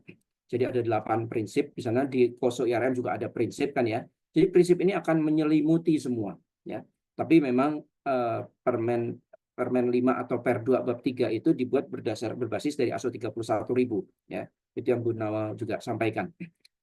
Jadi ini akan melebur sebetulnya. Dia ada di dalam, ya. Bukan ada di hanya salah satu aja. Kemudian kerangka kerja. Kalau kerangka kerja ini ada di mana, ya? Kita akan lihat. Dari bagian-bagian ini, ya, kita akan detailkan. Bagian kepemimpinan itu aja jelas di direksi dan BOC. Meskipun saya bilang kepemimpinan itu ada di kepala divisi, kepala departemen, kepala seksi, kepala unit yang terkecil pun itu ada kepemimpinan dan komitmen. Ya, desain jelas itu ada di lini kedua, ya, dan BOD. Ya, kemudian implementasi itu jelas di lini pertama saja, ya, penerapannya. Tapi saya bilang tadi lini kedua dan lini ketiga pun bisa di dalam posisi lini pertama waktu mereka bekerja, ya. Evaluasi itu dilakukan oleh audit internal dan lini kedua beserta komisaris, ya. Sedangkan untuk perbaikan itu adalah di lini kedua, ya. Dan kemudian untuk proses manajemen risiko jelas bahwa ini hanya berada di lini pertama, ya. Nah, jadi secara keseluruhan nanti teman-teman bisa melihat kira-kira gambarannya seperti ini, ya. Saya harap apa yang saya berikan dalam waktu singkat ini memang akan mungkin merubah persepsi. Ada yang mungkin tidak setuju, tapi silakan. Kita memiliki perbedaan pendapat, itu artinya kita memperkaya wawasan. Tidak harus Anda setuju dengan apa yang saya sampaikan, tapi yang saya sampaikan sudah terbukti di dalam implementasi dan apa yang saya sampaikan tadi 100% works, ya. Terima kasih atas waktu perhatian dari Bapak dan Ibu. Saya belum tutup karena ini masih ada tanya jawab. Saya akan kembalikan ke Pak Hans. Silakan Pak Hans. Siap, Bapak. Luar biasa, Pak Fajar, untuk materinya ya. Saya yakin bahwa kita semua di sini, para peserta webinar, dapat memahami materi yang baru saja disampaikan oleh Pak Fajar dengan baik ya. JRC ini memang merupakan suatu topik yang seksi ya, Bapak Ibu ya, yang tidak akan pernah selesai didiskusikan ya. Seru ya, Pak ya, karena mengingat bahwa hal ini merupakan bagian dari ilmu sosial. Jadi nggak ada yang pasti. Namun kita sebagai insan internal auditor, ini telah sering dan akan terus ya berhadapan langsung dengan pertanyaan-pertanyaan di seputar JRC ini di organisasi kita masing-masing. Sehingga sebenarnya pemahaman kita mengenai konsep ini sangat penting yang mendorong kita menjadi trusted advisor ya Pak. Tadi Pak Fajar sempat sebutkan ya bagi leader organisasi kita. Dan sekaligus menjadi garda terdepan dalam mempromosikan semangat JRC ini di setiap aspek operasional organisasi kita demi mendorong pencapaian tujuan utama dari organisasi kita masing-masing. Nah, sebagaimana telah kami sampaikan pada awal acara tadi bahwa pada sesi tanya jawab berikut ini nanti kami dari panitia telah memilih 3-5 pertanyaan saja yang akan kami bacakan dan sekaligus nanti akan dijawab langsung oleh pemateri kita. Maksudnya bacakan ini adalah bacakan namanya, nanti namanya tersebut yang langsung bertanya kepada pemateri kita ya Bapak Ibu sekalian, mengingat adanya keterbatasan waktu dari kita bersama. Baik, mungkin dari Pak Enho sudah dan teman-teman sudah menentukan 3 pertanyaan pertama dulu nih yang eh, kita pilih untuk mengajukan pertanyaan kepada Pak Fajar. Silakan Pak Enho dibacakan. Pak Hans dan Pak Fajar dan Bapak Ibu rekan panitia, izin ada satu pertanyaan yang luar biasa. Kelihatannya ini akan sangat menarik. Boleh secara langsung disampaikan oleh Pak Revoldi Siringoringo. Boleh ke Pak Revoldi Siringoringo untuk unmute Pak lalu bertanya langsung, Pak. Oke, terima kasih Pak Endo, Ya, Pak. Pak Victor, Pak Fajar.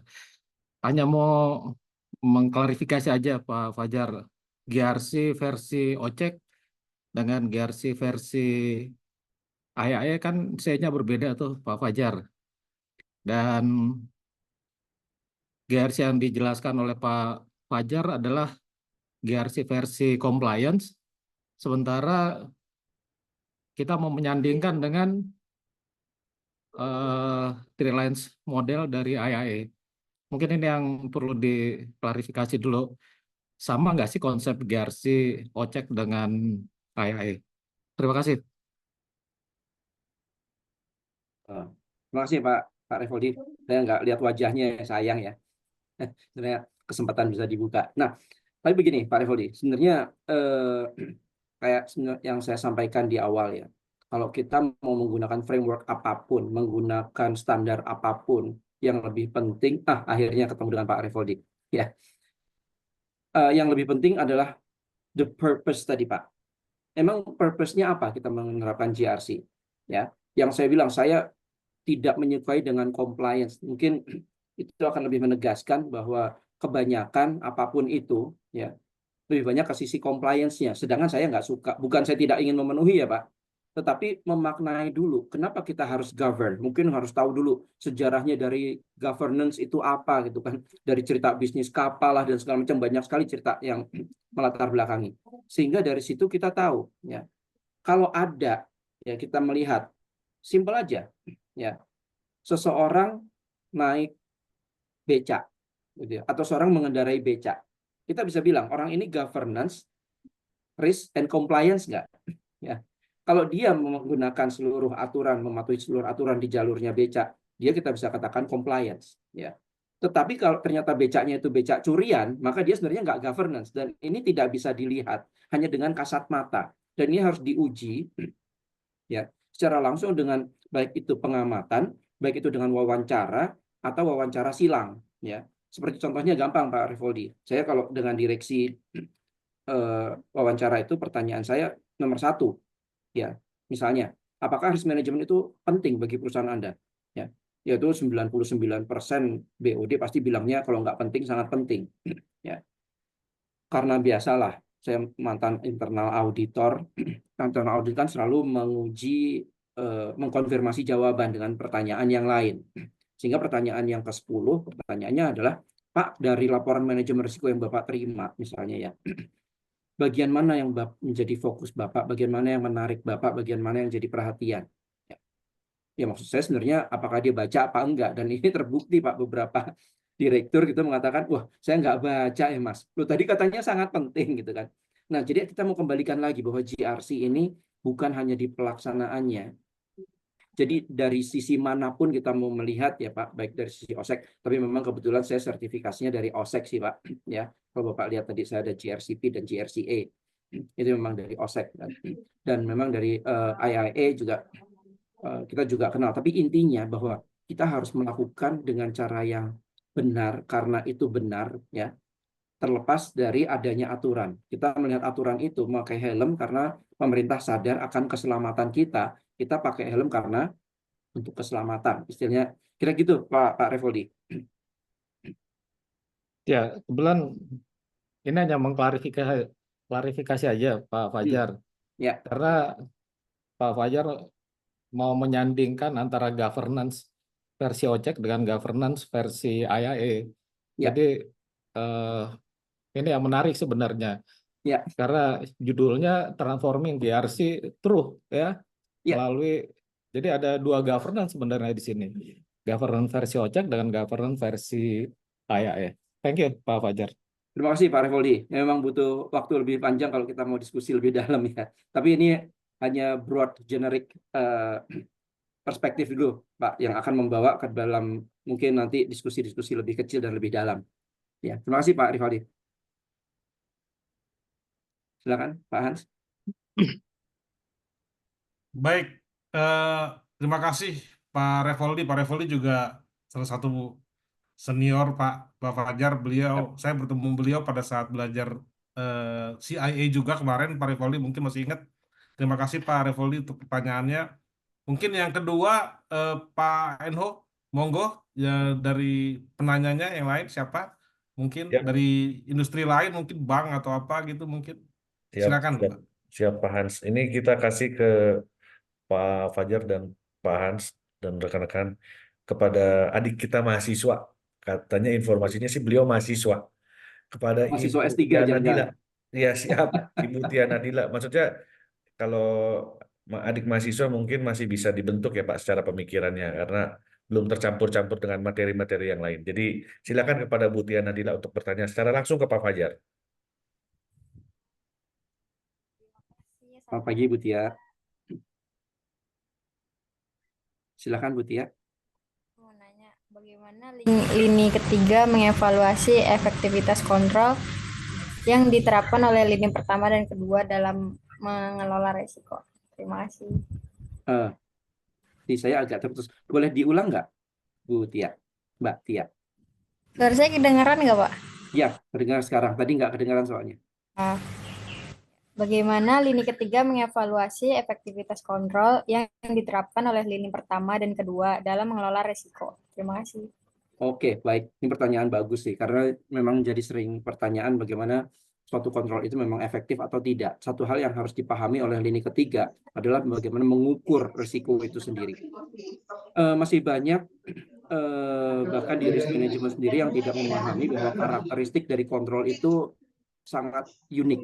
Ada dua, ada kontrol yang mempengaruhi terhadap likelihood saja, ada kontrol yang mempengaruhi terhadap consequence aja. Nah, sebenarnya kalau ini sudah dipahami dengan baik, maka pengukuran ini akan menjadi lebih jelas. Apakah memang kontrol untuk likelihood ini memampukan menurunkan terjadinya sesuatu itu pada level tertentu. Dan tentu saja ini tidak ada ukuran yang spesifik khusus, karena nanti untuk setiap proses akan berbeda pengukurannya. Dan juga demikian untuk pengukuran terhadap consequence gitu ya. Saya ambil contoh aja, kalau kita pasang sprinkler itu adalah untuk memperkecil dampak dari kebakaran. Posisi sprinkler, kekuatan sprinkler itu akan juga menentukan tingkat efektivitas yang dibantu juga dengan smoke detectornya, misalnya seperti itu. Jadi di dalam proses bisnis kita harus melihat aspek-aspek pengendalian ini, bobotnya terhadap pengaruh ke risiko itu seberapa besar. Dan biasanya itu dilihat dari 3 aspek, Bu Tia, ya, yaitu bagaimana pengaruh langsung terhadap risiko. Yang kedua, apakah ini sudah didokumentasikan secara prosedur formal. Yang ketiga, pelaksanaannya sudah dilakukan secara rutin. Nah, 3 hal ini yang biasanya juga dijadikan acuan untuk pengukuran efektivitas dari kontrol. Tapi tentu saja akan banyak dan lebih dalam lagi secara detailnya. Begitu, Bu Tia? Ya baik, terima kasih Bapak atas penjelasannya. Terima kasih. Baik, mantap, semangat muda nih Pak Fajar. Ya, cuman saya Ya, curiganya semangat nih muda. mahasiswa S3, Pak. Kadang-kadang kita bilangnya, wah masih mahasiswa gitu. Ternyata mahasiswa S3 sudah bekerja sebagai direksi gitu. Amin, Tapi amin, masih amin. muda kalau yang ini belum. Ya, Iya, Mbak Tia. siap. Silakan Pak Enho. Silakan Bang Eno. Iya, Bang Eno. Silakan, Siap. silakan. Pak Fajar itu kayaknya kita mesti klarifikasi lagi karena Pak Aldi Ardilo itu juga masih muda Pak, tapi sudah S3. Artinya nggak match juga nih. Bisa jadi betul yang Pak Fajar tadi bahwa muka itu juga memang nggak jadi patokan Pak. Iya, betul. Betul. Siap, siap. Saya takutnya gitu, nganggapnya baru mahasiswa gitu kan. Saya udah tenang-tenang, ternyata S3 udah yang ketiga lagi gitu. Iya, iya. S3. Supaya Pak Fajar dapat tenangnya Pak, kita tanya ke Butia. Butia ini S1 kah? S1, Kak. Oke. Aman ya Pak? Aman, Ya. semuanya aman. Jadi Silakan Pak Enho. siapa yang ketiga Bang Hans ini saya izin menyampaikan apa yang ada di grup kita. Pak Niko Sihaloho, silakan Pak Niko untuk bertanya secara langsung dengan Pak Fajar.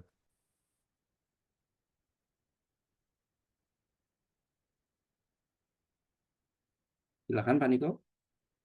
Halo Pak. Ya, Suara kedengeran nggak Pak suaranya? Ya, oke, terdengar sekarang. Oke. Udah ya, jelas ya Pak ya? Suaranya jelas. Ya, oke. Oke. Kalau Pak, Silakan. saya lumayan baru juga di profesi internal audit. Cuman saya lagi fokus dalam pembentukan risk assessment. Nah, jadi di perusahaan saya sekarang mungkin untuk risk base-nya belum terlalu jalan, Pak. Karena masih compliance dan juga masih mungkin kita belum mengarah ke sana. Tapi menurut Bapak sebagai udah lama di perusahaan, di governance, kita harus memandang resiko itu dari sisi mana saja, Pak. Contohnya, apakah saya harus melakukan interview pada pihak kedua ke second line-nya? Apakah saya hanya menarik KPI dari tujuan perusahaannya atau bagaimana? Itu sih Pak, kalau dari saya Pak. Baik, Pak Niko. Jadi Ya, Pak. kalau dalam perusahaan yang mungkin masih baru atau belum lama menerapkan manajemen risiko, maka manajemen risiko itu sebenarnya ada di semua tentu saja ya. Tapi kalau boleh saya prioritaskan, maka prioritas utamanya adalah untuk mencapai risiko strategis dulu. Ya, risiko strategis ini akan kita gali risikonya apa saja. Nah, kalau Pak Niko tadi menggunakan ada interview, itu berarti kan pendekatannya untuk melakukan identifikasi. Ya, kalau auditi atau si risk owner-nya belum memiliki pemahaman kapasitas risk management yang mumpuni atau cukup, sehingga nanti juga bingung dan lama dan isinya bisa jadi berbelit-belit dan macam-macam. Pendekatan dengan brainstorming itu bagus banget dengan wawancara gitu ya. Jadi area ini apa lebih diarahkan, tapi jangan sampai proses ini terlalu mengarahkan bahwa risikonya adalah A, B, C gitu. Karena tujuannya adalah untuk memunculkan dari dia, awareness dari dia itu yang paling penting ya. Supaya dia aware di area dia itu ada risiko dan ini perlu dijaga bersama-sama. Baru setelah itu nanti kalau mereka sudah aware, turun ke bawahnya akan jauh lebih mudah. Ya, meskipun nanti begitu ini sudah turun sampai bawah, yang paling bagus risiko itu selalu adalah bottom up pengaruhnya. Ya, ada beberapa perusahaan yang membuat risiko strategis, menetapkan bahkan risiko strategis, kemudian ini di cascade down. Itu bisa, tetapi tidak akan terlalu pas karena yang di bawah tidak merasa risikonya dia itu terlihat langsung di situ. Ya, nah itu mungkin Pak Niko kalau dari saya silakan bisa tetap dijalankan. Semoga juga semakin jadi dua arah ya kalau kita lakukan risk assessment itu. Kalau mata pisau, satu kita dapatkan risk assessment, yang kedua memberikan pemahaman apa itu risiko dan memastikan mereka juga aware terhadap risiko tersebut. Itu dari saya Pak Niko. Thank you Pak, makasih banyak Pak. Sama-sama Pak Niko. Silakan Pak Enho. Baik, Pak Niko, terima kasih pertanyaannya nih. Pak Fajar, punten Makasih nih. Pak. Iya, kita kan di agenda 11.30 ya Pak. Apakah dimungkinkan untuk nambah lagi atau kita akhiri saja nih Pak Fajar? Silakan, saya ikut dari panitia. Oh, Saya mantap kan ya. tamu undangan. Siap, semangatnya gitu Pak, maksud saya Pak. Siap, Gimana siap. Pak Eno? Lanjut satu lagi atau dua lagi kira-kira? Izin Bang, kayaknya biar menarik satu lagi ya, dan materinya materi yang kelihatannya ringan-ringan aja kali Bang ya. Semua ringan kok, ringan. Ringan. Semua ringan kayaknya. Iya. Ya. Semua ringan bagi Pak Fajar maksudnya Pak. Iya. Boleh satu lagi kali Bang ya? Siap, boleh. Siap Bang. Siapa? Mungkin ibu-ibu mungkin Pak Enho. Ada Boleh, ibu-ibu nggak siap. yang nanya? Iya. Ini ada Biar seru Pak. satu pertanyaan dari, kelihatannya juga beliau pingin banyak bertanya sih. Sampai bosnya WhatsApp ke saya, Ibu Dinda Pramesti. Silakan. Silakan Bu Dinda. Ya, selamat siang Pak Fajar. Saya mau Siang, Bu bertanya Dinda. Pak, Silakan. terkait kalau misalkan jika hasil RCSA itu sudah dilaporkan nih ke top manajemen, namun dari yang bersangkutan tidak menggubris hasil tersebut, apakah ada cara lain untuk meningkatkan risk awareness untuk top manajemen tersebut? Karena kan apa yang sudah kita kerjakan itu kan juga bisa berdampak sebenarnya untuk perusahaan ya. Ya. Terima kasih Pak. Baik Bu Dinda, terima kasih. Ini benar-benar aplikatif ya pertanyaannya, karena top manajemen seringkali yang tadi saya bilang, merasa bilangnya penting, tapi nggak nganggap penting. Ya. Saya juga pernah mengalami hal seperti itu, di mana manajemen saya, kalau saya paparan itu pegang HP dan main otak-atik HP sendiri gitu kan. Wah, sibuk. Saya lagi paparan, padahal kita udah mikirnya susah-susah tentang resiko gitu ya. Kita sampaikan BOD-nya malah main HP. Ya. Saya bilang bos saya, bos hari ini kita gagal. Ya, meskipun bos saya bilang enggak kok semuanya bagus. Iya, tapi itu ada direktur yang itu mainnya HP, gitu kan. Ya, oh gitu. Terus gimana menurut kamu? Saya bilang 3 bulan lagi saya pastikan dia akan paling perhatian pada kita. Ya, caranya gimana?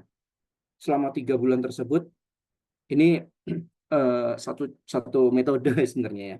Saya mencari masing-masing direktur itu memiliki ketakutannya masing-masing. Direktur keuangan pasti takut akan hal cash flow, katakan gitu. Direktur operasional takut ada terhenti. Direktur legal ada kasus hukum. Direktur dan masing-masing dia punya ketakutannya masing-masing. Sehingga saya gali, betul-betul saya gali berdasarkan semua informasi yang saya dapat, sehingga pada waktu itu ya begitu saya tampilkan itu nggak ada direktur yang pegang HP. Kenapa? Saya bilang ada potensi kerugian 20 triliun. Itu langsung semua direktur langsung, ada apa? Kenapa gitu kan? Oh, nggak ada apa-apa. But if you don't do anything, kalau Anda tidak merespon terhadap risiko ini, maka potensi kerugian 20 triliun bisa terjadi. Kasus tuntutan hukum dan ini dan itu dan lain sebagainya, itu bisa terjadi. Oleh karena itu, silahkan diperhatikan. Kalau nggak diperhatikan gimana? Nggak apa-apa, Anda sudah saya kasih tahu, sudah saya warning, just in case sesuatu terjadi, jangan bilang bahwa Anda tidak tahu. Anda sudah tahu tapi tidak mengambil keputusan. Boleh nggak? Boleh, itu adalah bagian dari manajemen risiko. Bahwa tidak mengambil keputusan dan menerima kejadian, itu pun bagian dari risiko yang kita sebut dengan calculated risk ya. Tetapi intinya Bu Dinda, itu dimulai dari kita dulu ya, bahwa kita jangan menyajikan sesuatu yang sifatnya normatif. Yang saya maksudkan itu dulu. Ya, sesuatu yang kita berikan kepada direksi itu jangan dari hasil RCSA, tetapi RCSA yang sudah diagregasi sehingga betul-betul risikonya adalah risiko strategis, nendang jadinya kalau kepada direksi ya. Sehingga ini bisa menjadi perhatian khusus. Kalau belum masuk perhatian khusus, Anda bisa sampaikan kepada komisaris bahwa ini perlu perhatian khusus, biar komisaris yang menanyakan kepada direksi, karena komisaris bisa negur direksi, Anda kan nggak bisa. Nah, itu bagusnya kita punya komite pemantau risiko. Anda silakan berdiskusi dengan komite pemantau risiko agar ini bisa disampaikan dan tersampaikan dengan benar, cara bacanya dan lain sebagainya. Itu bisa menjadi partner kita lah ya. Jadi yang pasti perlu Bu Dinda pastikan dulu, direksi ini tahu cara baca laporan manajemen risiko. Karena kebanyakan mereka sering saya temui dilaporin manajemen risiko, ya udah dilaporin sih baca ngerti, tapi ya udah orang nggak tahu cara bacanya, terus kenapa kalau ada likelihood segini ini itu kenapa juga nggak tahu juga gitu kan. Ya. Jadi itu Bu Dinda, satu awareness dulu kepada manajemennya, kemudian betul-betul laporan yang membumi ya, bukan yang sifatnya normatif. Karena kalau normatif biasanya sense-nya juga nggak kena. Ya. Itu silakan Bu Dinda. Baik, terima kasih Pak Fajar. Sama-sama Bu Dinda. Silakan Pak Enho. Baik, terima kasih buat Bapak-Bapak Ibu semuanya yang termasuk yang sudah bertanya di kolom chat room ya. Mungkin kita tidak bisa persilahkan satu persatu bertanya saat ini ya karena mungkin kita keterbatasan waktu Bapak Ibu sekalian. Namun percayalah Bapak Ibu bahwa di masa mendatang kita akan terus membuat acara-acara seperti ini sehingga Bapak Ibu bisa tampilkan ya ataupun menyampaikan apapun yang menjadi kegundahan atau kebingungan Bapak Ibu sekalian di acara-acara IAC dan IRMA yang lainnya Bapak Ibu ya. Ya, Jadi kalau boleh satu ya Pak, silakan Pak, silakan Pak. Ini ada juga Silakan, Pak. acara di awal bulan Desember ini ya yang diselenggarakan oleh IRMA, dan itu biasanya sangat menarik karena dia internasional sehingga kita bisa mendapatkan berbagai perspektif yang lebih luas ya. Meskipun mungkin dengan berbeda kultur, tapi itu sangat menarik dan saya selalu ada di sana juga untuk hadir karena banyak sekali ilmu yang saya dapatkan di sana. Saya persilahkan juga teman-teman di sini ya bisa dengan IRMA langsung kalau misalnya memang tertarik. Ya, salah satu acara yang akan saya rekomendasikan untuk dihadiri. Ya. Demikian Pak. Baik. Silakan. Baik, terima kasih Pak Fajar. Jadi memang dari pemaparan yang telah diberikan oleh para pembicara dan pemateri kita, serta dari hasil tanya jawab interaktif yang sudah kita lakukan, kita dapat simpulkan ya Bapak Ibu sekalian, bahwa Three Lines Model ini memang menjadi suatu upaya yang signifikan ya, yang harus dibangun ya oleh setiap organisasi untuk memastikan terimplementasinya praktek JRC yang efisien dan efektif di setiap organisasi kita masing-masing. Nah, untuk Bapak Ibu rekan-rekan sekalian, tadi seperti disampaikan oleh Pak Fajar juga bahwa untuk event-event ya IIAC selanjutnya, maka Bapak-Bapak Ibu rekan sekalian bisa stay tune ya di medsos IIAC dan ERMA, termasuk tadi yang disampaikan Pak Fajar, including Risk Beyond ya, acara Risk Beyond di Desember tahun ini. Silakan mungkin nanti dari tim panitia Pak Adit ataupun Pak Alvin ya untuk memutarkan videonya ataupun Bu Tasya ya silakan. Namun sebelum itu saya tutup dulu ya Bapak Ibu sekaliannya.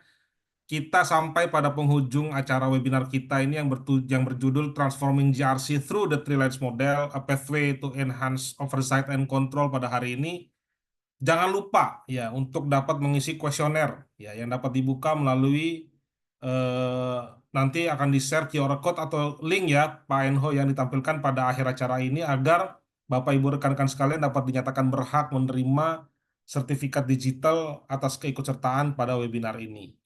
Terima kasih atas kehadiran dan partisipasi Bapak Ibu rekan-rekan sekalian. Assalamualaikum warahmatullahi wabarakatuh. Shalom, Om Swastiastu, Namo Buddhaya, salam kebajikan, salam sejahtera bagi kita semua.